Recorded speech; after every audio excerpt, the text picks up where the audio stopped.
କିଏ ସେ ଶ୍ରେଷ୍ଠ ବ୍ୟକ୍ତି ଯାହାକୁ ସମସ୍ତେ ଧନ୍ୟ ଧନ୍ୟ କହୁଛନ୍ତି? ମୋ ବିଚାରରେ ଏ ତିନିପୁରରେ କୁମ୍ଭ ଛଡ଼ା ଆଉ ସେଇଭଳି ମହାନ ବ୍ୟକ୍ତି କେହି ନାହାନ୍ତି। ନା କଣ କହୁଛ ଋଷି ବଶିଷ୍ଠ?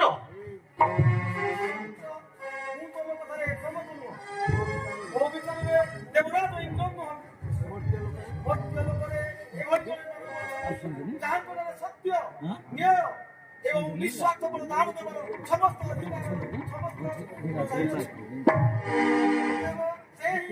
ଏ ତିନି ଶ୍ରେଷ୍ଠ ଭାବ ବ୍ୟକ୍ତ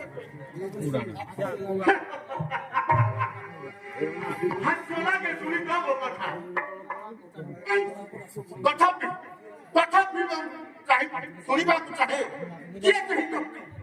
ତମେ ଯାହା ପାଇଁ ଦେବରାଜ ଇନ୍ଦ୍ରକୁ ଅସ୍ୱୀକାର କରୁଛ? ମୁଁ ଆପଣଙ୍କୁ ଅନୁରୋଧ କରୁଛି, କୃପା କରି କୁହନ୍ତୁ କିଏ ସେ ମହାନ ବ୍ୟକ୍ତି ଏବଂ ତାଙ୍କ ନାମ କଣ? ସେ ଆଉ କେହି ନୁହନ୍ତି, ସୂର୍ଯ୍ୟବଂଶୀ ରାଜା ଅଯୋଧ୍ୟାର ରାଜା ହରିଶ୍ଚନ୍ଦ୍ର।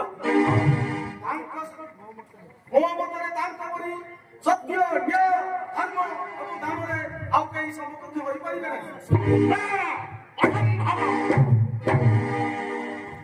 ତୁମେ ହେଉଛ ସୂର୍ଯ୍ୟବଂଶ ରାଜା ହରିଶ୍ଚନ୍ଦ୍ରଙ୍କର କୁଳଗୁରୁ ଋଷି ବଶିଷ୍ଠ। ଆତ୍ମଗର୍ବରେ ଆପଣ ରାଜା ହରିଶ୍ଚନ୍ଦ୍ରଙ୍କ ସମ୍ମୁଖରେ ଯାଉଛନ୍ତି। ମୁଁ ଆପଣଙ୍କ ମନରେ ଏକମତ ନୁହଁ।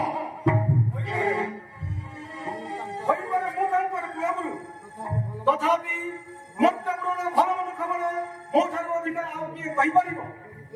ଯଦି ତୁମର ମୋ କଥାରେ ସନ୍ଦେହ ହେଉଛି ତାହେଲେ ମଧ୍ୟପୁରକୁ ଯାଇ ରାଜା ହରିଶ୍ଚନ୍ଦ୍ରକୁ ପରୀକ୍ଷା କରି